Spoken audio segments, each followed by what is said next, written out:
Makeup में 4 चांद लगाने वाला स्टेप। अस्सलाम वालेकुम जी, आई होप आप सब बिल्कुल ठीक ठाक होंगे। तो क्लास 14 में आप सबका बहुत वेलकम। इसकी क्लास में हम जानेंगे कि हाइलाइटर्स के कितने टाइप है, स्ट्रोबिंग क्या होती है, कौन सा हाइलाइटर हमारे स्किन टोन पे सूट करेगा, स्किन टाइप पे सूट करेगा।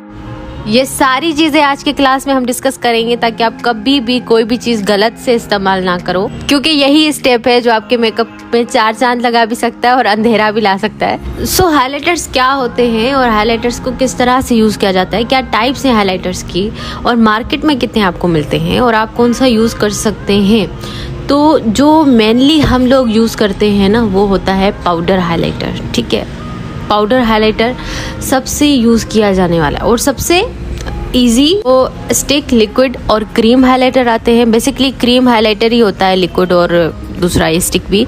तो 2 तरह के हाइलाइटर होते हैं टोटली, एक पाउडर, दूसरा क्रीम। दूसरी बात कि आप अपना जीमेल आईडी अभी मत भेजें, जब कोर्स खत्म हो जाए तब भेजिएगा। कोर्स का जब लास्ट क्लास होगा मैं उसमें बता दूंगी क्या लास्ट क्लास है, अपना जीमेल आईडी भेजो।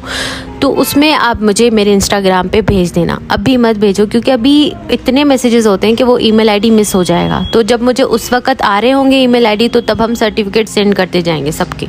सो back to the topic. Powder highlighters के भी 2 टाइप्स होते हैं, एक प्रेस्ड, ठीक है, जो हम प्रेस करते हैं या ब्रश के साथ लगाते हैं, जो हमें ज़्यादातर मिलता है, मैं आपको दिखाती हूँ। दूसरा होता है लूज फॉर्म में।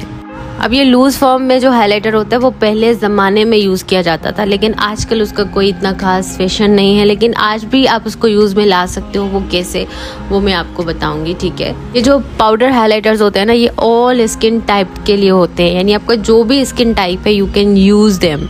जो स्टिक हाइलाइटर्स होते हैं वो ड्राई स्किन पे ज़्यादा सूटेबल रहेंगे, लेकिन सारे स्किन टाइप वाले यूज़ कर सकते हैं। ठीक है, मैं फिर से बोल देती हूँ बहनों, इस चीज़ के झंझट में मत पड़ना, ये इस पे उस पे, ये जस्ट मैं आपको एक नॉलेज के लिए बता रही हूँ, ठीक है ना।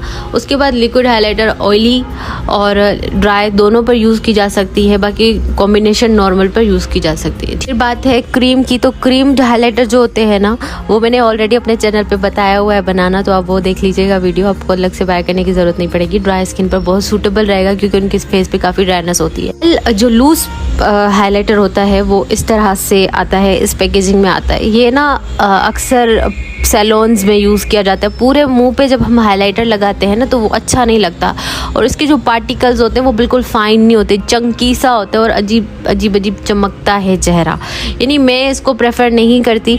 अगर कोई पसंद करता है ऐसा हाइलाइटर तो आप जा सकते हो उसके साथ, लेकिन आजकल इसका ट्रेंड नहीं है। हाँ, लेकिन जो आपका कॉलर बोन होता है उसको हाईलाइट करने के लिए, जैसे मॉडल मेकअप में कॉलर बोन को हाईलाइट करते हैं, तो वो इस तरह का पाउडर हाइलाइटर यूज़ करते हैं। या फिर आप नेक को अपना करना चाहते हो, हाईलाइट चाहते हो आपका नेक चमके, तो फिर आप इस तरह का लूज वाला जो है हाइलाइटर यूज़ कर सकते हो। बाकी फेस पे इस तरह का लूज पाउडर यूज़ करना इज़ नॉट गुड आइडिया। अब भी आप हाइलाइटर बाय करिए तो देखिए कि उसका जो पार्टिकल है, यानी वो पतला है या फिर मोटा सा अजीब चंकी नज़र आता है।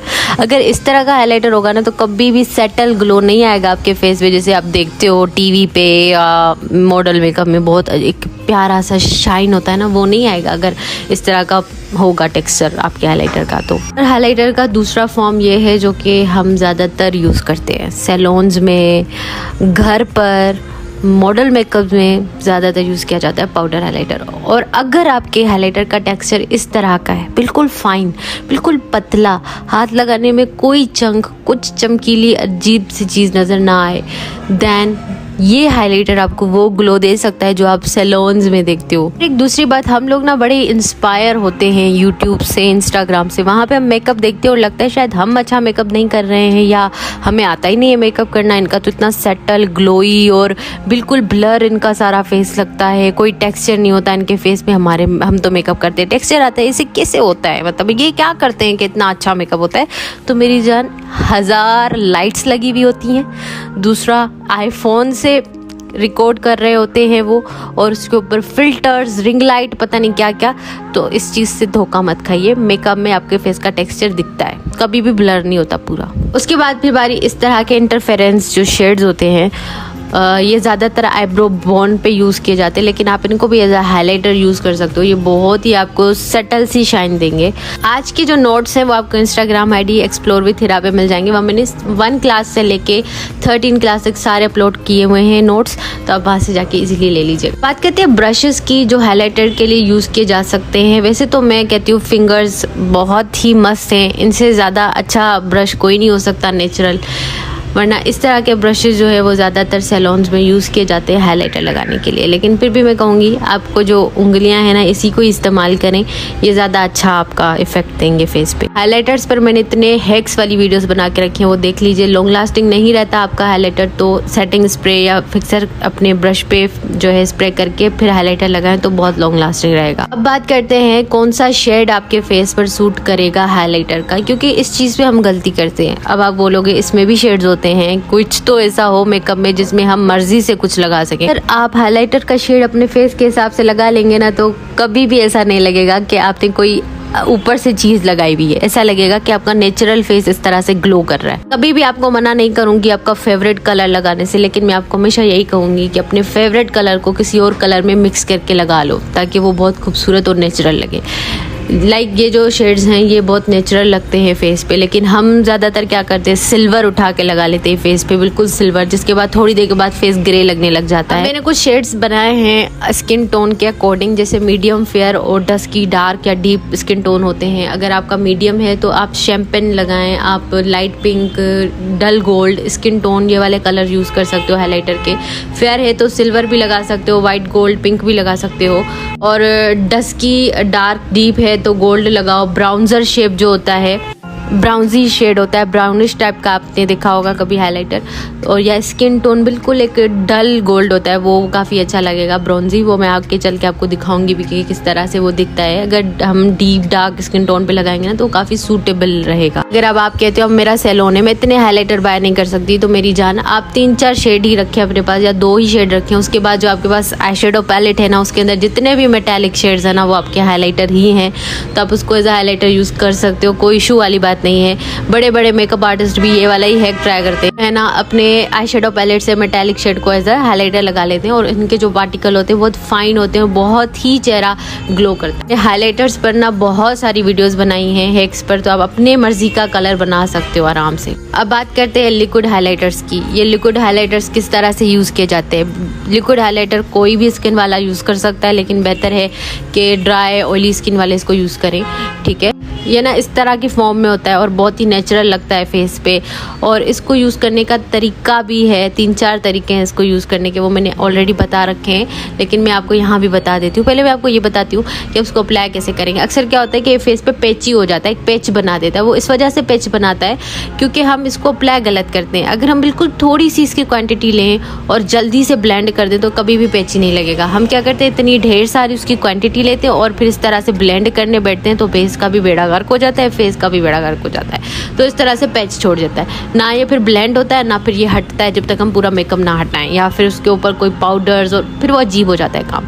तो कभी भी ऐसे नहीं करना, आपने हमेशा थोड़ा सा पी साइज इसका लेना है, अपने हाई पॉइंट्स पे आपने इसको लगाना है। ये इल्यूमिनेटर है, ठीक है ना, this is called illuminator. Illuminator और हाईलाइटर में यही फ़र्क होता है कि हाईलाइटर कैन बी बिल्ड, मतलब हम उसको लगाएंगे थोड़ा सा तो हम दूसरा भी लगा लेंगे तो कोई फ़र्क नहीं पड़ेगा, लेकिन हम उसको इतना ज़्यादा लगा लेंगे ना तो एकदम तबाही मचा देगा। इल्यूमिनेटर बिल्कुल बल्ब की तरह आपका जो है चेहरा रोशन कर देता है, जहाँ पर आप लगाओगे वहाँ पर ये बहुत पिगमेंट देता है, तो इसलिए इसको बहुत थोड़ा यूज़ करो, because it is illuminator. Illuminator mean आपके फेस को बहुत ज़्यादा चमकीला बनाने वाला, ठीक है, एक आसान ज़बान में बता रही हूँ। यूज़ करने के तरीके हैं डिफरेंट, आप इनको बेस में मिक्स करके यूज़ कर सकते हो। अगर आपसे हैंडल नहीं होते, बेस में मिक्स करके यूज़ करो, या बेस अप्लाई करने से पहले अपने हाई पॉइंट्स पे, वो मैं आगे चल के स्ट्रोबिंग का तरीका आपको बताऊंगी, लगा लें। वो जो ब्रॉन्जी शेड मैं बता रही थी ना आपको, वो ये वाले शेड्स हैं। आप ये वाले shade dusky, deep, medium skin tone पे अगर हाईलाइटर्स के यूज़ करोगे तो वो बहुत खूबसूरत लगेंगे, ठीक है। इसको एक कलर की कैद नहीं है कि आपने ये वाला ही हाईलाइटर का लगाना है, लेकिन बहुत एक चिकता हुआ सिल्वर ना लगा लिया करें। सिल्वर को गोल्ड के साथ साथ मिक्स करके, पिंक के साथ मिक्स करके लगाएं तो फिर आप देखिएगा आपके मेकअप में वाजिया फ़र्क आएगा। करते हैं व्हाट इज स्ट्रोबिंग। स्ट्रोबिंग का मतलब होता है एक्सट्रीम ग्लो, ठीक है। ये टर्म जो है इसलिए इस्तेमाल किया गया है, यहाँ पे मैंने इसकी मीनिंग भी लगा ली है कि आप अपने फीचर्स को बहुत ज़्यादा इन्हेंस करो, ठीक है। इतना ज़्यादा वो हाइलाइटर वगैरह लगाते हैं कि फेस बहुत ज़्यादा बल्ब की तरह ग्लो करता है और फीचर्स जो है आपके फेस के इतने इन्हेंस्ड लगते हैं विदाउट कॉन्टोरिंग। अभी ये आप सुन के ना बिल्कुल वो मत हो जाइएगा कि अच्छा हमने कॉन्टोरिंग नहीं करना, सिर्फ हाईलाइटिंग करना है, तो नहीं, ये जस्ट एक टर्म है। आप कॉन्टोरिंग वोटोरिंग अपना बिल्कुल वैसे ही करो जैसे करते हो, लेकिन अगर आप इस तरह से स्ट्रोबिंग या हाईलाइटिंग फेस की करोगे ना तो आपके फीचर मजीद इन्हेंस, मजीद पॉपअप लगेंगे और आपको इतना ज़्यादा मेहनत नहीं करना पड़ेगा कि किस तरह से करना है, ठीक है। इस तरह से जो है आपने अपने फीचर्स को हाईलाइट करना होता है। यानी हम वरना हाईलाइटर क्या लगाते हैं, चीक बोन के ऊपर लगा लेते हैं, ज़्यादा से ज़्यादा चिन पे लगा लेते हैं, हल्का पुल्का सा नोज़ पे लगा लेते हैं, इस तरह से ही करते हैं ना। लेकिन आपने इस तरह से हाईलाइटर लगाना है। अब ये क्रीम हाईलाइटर भी हो सकता है, अब ये पाउडर हाईलाइटर भी हो सकता है, ठीक है। अब दो तरीके हैं कि आप जो है वो बेस लगाने से पहले हाईलाइटर लगा लें, क्रीम वाला या लिक्विड वाला, ठीक है, इन जगहों पे, देन उसके ऊपर बेस लगा लें, या फिर अपनी बेस वगैरह करने के बाद आप अपने फेस के जो हाई पॉइंट्स हैं उनको इस तरह से हाईलाइट कर दें। ज़्यादातर लिक्विड हाईलाइटर यूज़ किया जाता है इस प्रोसेस के लिए, या क्रीम हाईलाइटर यूज़ किया जाता है। लेकिन अगर इनकेस आपके पास नहीं है और आपको हैंडल नहीं करना आता लिक्विड हाईलाइटर वगैरह, तो आप सिंपली अपना पाउडर हाईलाइटर भी इस तरह से यूज़ कर सकते हैं। देखा होगा मार्केट में स्ट्रोबिंग क्रीम्स मिलती हैं, तो वो इसीलिए यूज़ की जाती हैं ताकि वो बेस से पहले हम क्रीम लगाएं एंड देन उसके ऊपर फाउंडेशन लगाएं तो वो अच्छे से ब्लेंड हो जाता है, ठीक है ना। वरना पाउडर जो होता है थोड़ा सा फेक लगता है, जबकि जो क्रीम हाईलाइटर या लिक्विड हाईलाइटर होता है वो बड़ा नेचुरल और अच्छा लगता है। तो सपोज करें एक चेहरा आपके पास आया, आप इसका किस तरह से स्ट्रोबिंग करेंगे। तो सबसे पहले आप उसके हाई पॉइंट्स, चीक बोन के ऊपर जो होता है, चीक बोन के ऊपर ये जो हड्डी जा रही होती है, यहाँ पे आपने लगाना है